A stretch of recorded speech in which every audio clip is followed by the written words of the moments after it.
دوستو ویڈیو شروع کرنے سے پہلے ہمارے channel Alhuda online Quran academy centre کو سبسکرائب اور ویڈیو کو لائک کریں۔ بسم اللہ الرحمن الرحیم۔ اسلامی تاریخ نجاشی کے دربار میں کفار کی اپیل۔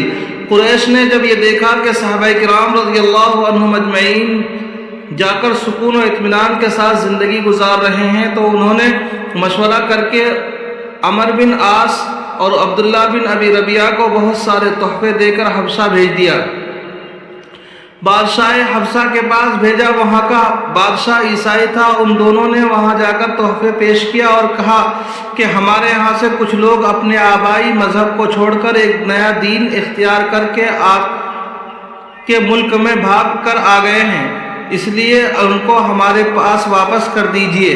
بادشاہ نے مسلمانوں کو بلا کر حقیقت حال دریافت کی۔ مسلمانوں کی طرف سے حضرت جعفر رضی اللہ عنہ آگے بڑھے اور کہا، اے بادشاہ، ہم لوگ جہالت و گمراہی میں مبتلا تھے، بتوں کی پوجا کرتے تھے، مردار کھاتے تھے اور ہم میں سے طاقتور کمزور پر ظلم کرتا تھا۔ ہم اسی حال میں تھے کہ اللہ نے ہم پر فضل فرما کر ایک رسول بھیجا جن کی سچائی، امانت داری اور پاک دامنی کو ہم پہلے سے ہی جانتے تھے۔ انہوں نے ہمیں ایک اللہ کی عبادت کرنے، نماز، روزہ اور زکوٰۃ ادا کرنے اور پڑوسیوں و رشتہ داروں کے ساتھ اچھا سلوک کرنے کا حکم دیا اور ظلم و ستم، خوریزی اور دوسری بری باتوں سے روکا۔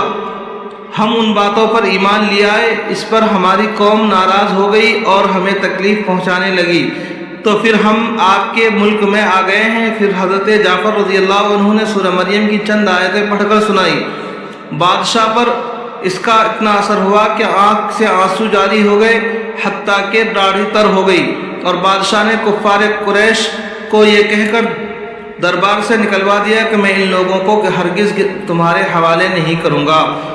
حضور صلی اللہ علیہ وسلم کا معجزہ۔ آپ صلی اللہ علیہ وسلم کے بال مبارک کی برکت۔ جنگ یرموک کے دن حضرت خالد بن ولید کی ٹوپی گم ہو گئی تو حضرت خالد بن ولید رضی اللہ عنہ نے اپنے ساتھیوں سے فرمایا، اسے تلاش کرو۔ بہرحال بہت تلاش کے بعد وہ ٹوپی ملی، دیکھا تو وہ بہت پرانی اور بوسیدہ ہو چکی تھی۔ حضرت خالد رضی اللہ عنہ فرمانے لگے کہ حضور صلی اللہ علیہ وسلم نے عمرے میں جب بال کٹوائے تھے تو لوگ برکت کے لیے آپ صلی اللہ علیہ وسلم کے بال مبارک لینے لگے، تو میرے حصے میں حضور صلی اللہ علیہ وسلم کے سر کے اگلے حصے کے بال آئے، میں نے ان کو ٹوپی میں رکھ لیا۔ اس کی برکت یہ ہوئی کہ میں جس جنگ میں بھی اس ٹوپی کو پہن کر گیا میری مدد کی گئی۔ ایک فرض کے بارے میں، وراثت میں لڑکی کا حصہ۔ قرآن میں اللہ تعالیٰ فرماتا ہے، اللہ تعالیٰ تم کو تمہاری اولاد کے حق میں حکم دیتا ہے کہ ایک لڑکے کا حصہ دو لڑکیوں کے حصے کے برابر ہے۔ خلاصہ، والدین کی وراثت میں لڑکے کے 2 حصے اور لڑکی کا 1 حصہ ہوتا ہے جس کا ادا کرنا فرض ہے۔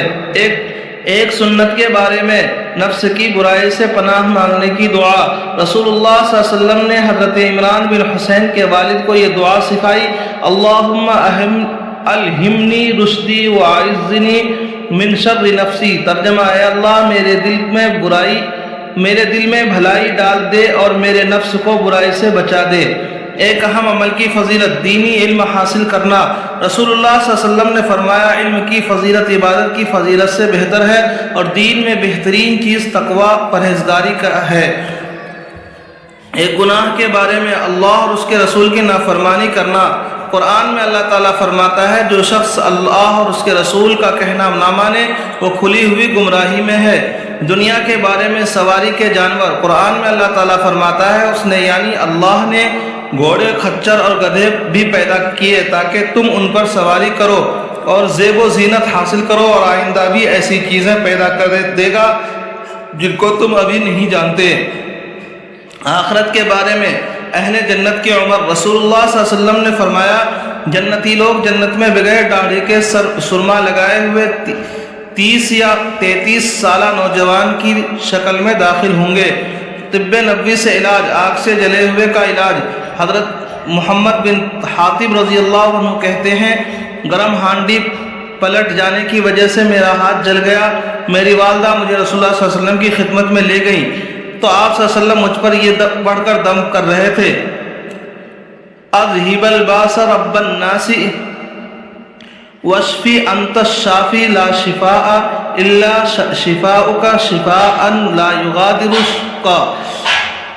نبی کریم صلی اللہ علیہ وسلم کی نصیحت۔ رسول اللہ صلی اللہ علیہ وسلم نے فرمایا اللہ تعالیٰ سے محبت رکھو اس وجہ سے کہ وہ تم کو کھانے کے لیے اپنی نعمتیں دیتا ہے، اور مجھ سے محبت رکھو اس وجہ سے کہ اللہ تعالیٰ کو بہت سے محبت ہے، اللہ تعالیٰ کو مجھ سے محبت ہے۔ اللہ تبارک تعالیٰ عمل کرنے کی توفیق نصیب فرمائے۔ چینل کو سبسکرائب اور ویڈیو کو لائک کریں۔